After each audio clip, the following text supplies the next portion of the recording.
Ayan, so camping na naman, problema kami, no? Kasi puno na yung bag namin.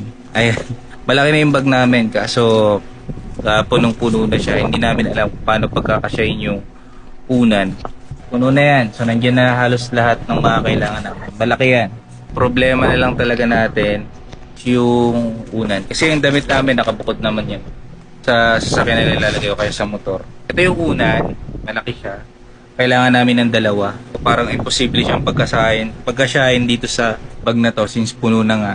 Pero ang maganda kasi meron na nabibili ngayon na ganito. Meron nang nabibili na ganito. Vacuum to. Vacuum yan. Isaksak siya. So pwede na natin vacuumin yung mga unan natin. Try natin kung magkakasya ba siya pag after nung ma-vacuum natin yung mga unan. By the way, kailangan nyo pala ng ganito, no? Yung plastic na ganito.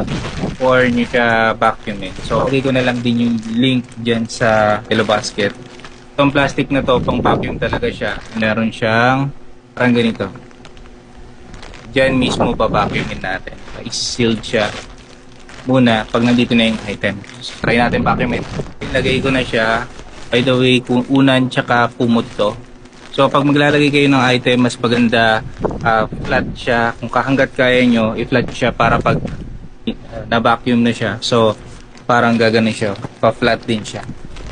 Magiging flat yung kakalabasan ng pagkaka-vacuum. So yan, vacuumin natin.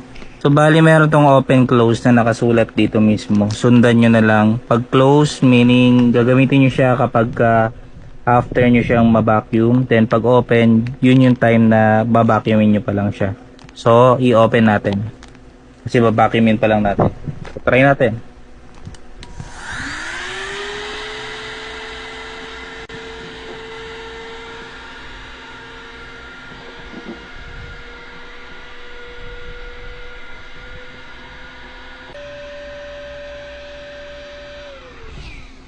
Tapos close.